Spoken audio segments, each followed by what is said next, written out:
en esta entrevista quiero agradecer, está en la línea telefónica el maestro Jorge Alberto Piquet Corona, abogado fiscalista, columnista. Muy buenos días, Piquet, ¿cómo amaneciste? Excelente inicio de semana. Hola, ¿qué tal? Muy buenos días, igualmente para ti. Gusto Oye, saludarte, igual que todo tu radio escuchas. muchas gracias. Oye, uno de los temas es lo que más nos causa a todas las personas que pagamos impuestos son las auditorías del sistema de administración tributaria, pero pues existen mecanismos como defendernos de alguna auditoría. Platícanos qué podemos hacer cuando estamos en una auditoría y consideramos que son difíciles. Sí, mira, en efecto es una pregunta bastante común por parte de los contribuyentes, el cómo defenderse de las autoridades fiscales. Bueno, primeramente debo empezar la plática mencionando que que es nuestra obligación el de contribuir al gasto público, tanto la Federación de los Estados y de los municipios. Entonces, de ninguna manera es mi labor ética el de señalar que tenemos esta obligación constitucional de pagar nuestros propios impuestos. Sin embargo, también existe una obligación constitucional de las autoridades fiscales de respetar el Estado de Derecho.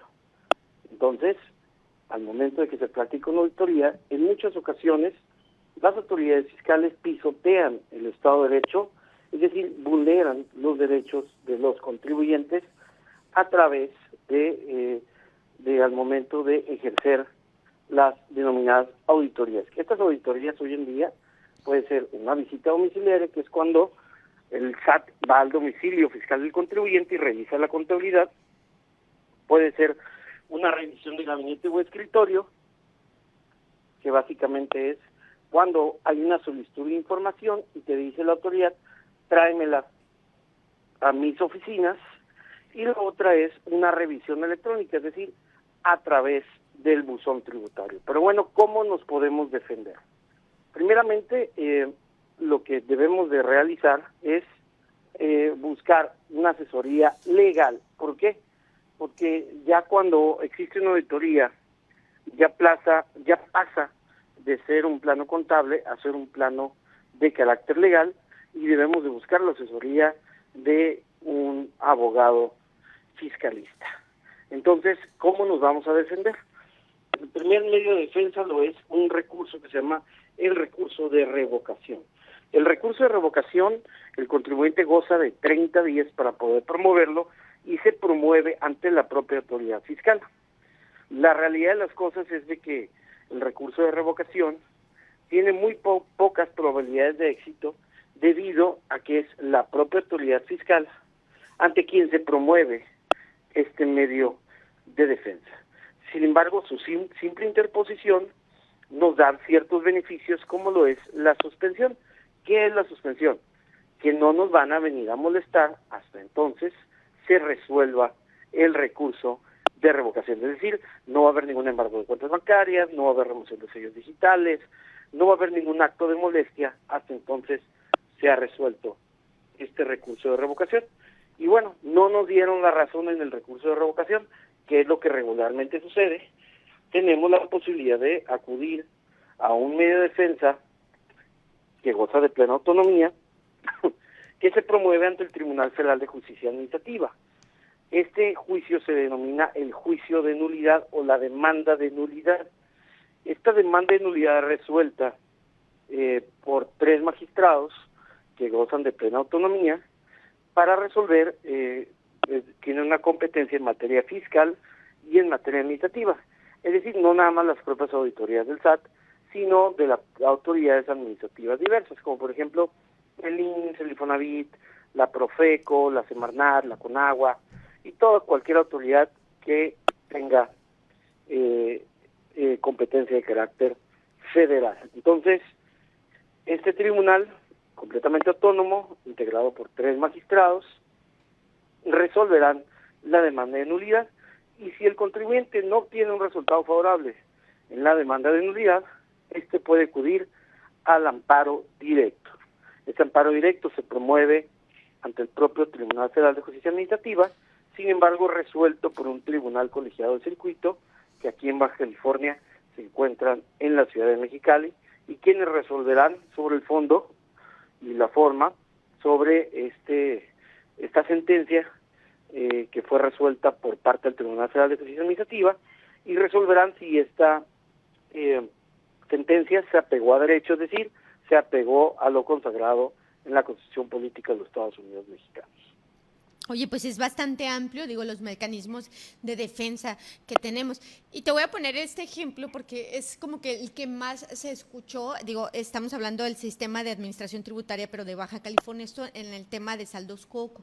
Comentas que te deben de dar, pues, pueden ingresar a realizar auditorías, pero cuando van a ingresar, ¿te pueden notificar o pueden llegar con la notificación escrita a mano? ¿Cómo es el procedimiento y cuándo es cuando le tienes que hablar a un fiscalista experto para que te ayude con este delicado tema? Mira, en este caso en particular del tema de los saldos, definitivamente yo hubiera buscado la asesoría desde el momento en el que me están notificando, ¿no? Entonces, ese es un tema en materia de comercio exterior, que en este caso en particular, necesariamente todo acto de molestia, señala el artículo 16 constitucional, que nos dice que nadie puede ser molestado en su persona, familia, domicilio, papeles o posesiones, sino en virtud de un mandamiento por escrito que funde y motive la causa legal del procedimiento. Entonces, ¿qué quiere decir esto en español? Quiere decir que si una persona me molesta en mi domicilio, en mis papeles, mis posesiones, en cualquiera de mis propiedades, se necesita necesariamente, valga la redundancia, una orden, en este caso de visita domiciliaria, o una orden debidamente fundada y motivada, expedida por la autoridad competente. ¿Quién es la autoridad competente? Pues bueno, en este caso, el director de Comercio Exterior de Gobierno del Estado. ¿Por qué? Porque existe un convenio de los impuestos en materia de comercio exterior, son impuestos de carácter federal. Sin embargo, existe con el Estado de Baja California un convenio de colaboración en el cual Gobierno del Estado va a ser un coadyuvante en la recaudación de impuestos federales. Entonces, aquí, en este acto de molestia, necesariamente se necesitaba una orden de visita, una orden de verificación de mercancías o algún documento que los faculte a entrar al domicilio, en este caso del o la contribuyente.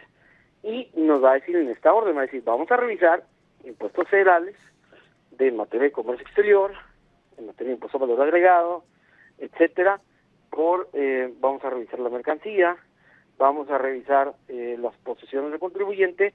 Este es el nombre de los auditores adscritos a la autoridad fiscal que podrán realizar sus labores de manera conjunta o de manera separada. Entonces, en este caso, pues bueno, están facultados para ello.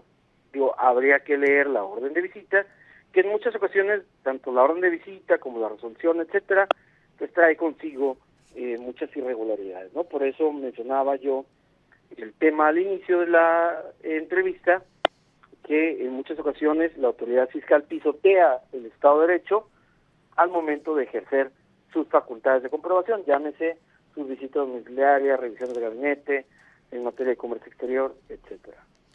Pues ahí lo tiene Jorge Alberto Piquet Corona, muchas gracias por atender nuestra llamada y ahí lo tiene, cómo defenderse del SAT. Cuando hay auditorías hay que acudir con los expertos fiscalistas porque uno cree que sabe, pero al final de cuentas no sabe del todo. Muchísimas gracias por atendernos la llamada. Muchas gracias, te gusto saludarte. Gusto en saludarte. Ahí lo tiene, cómo defenderse del SAT y es que a veces quisiéramos saber todo, pero no siempre sabemos.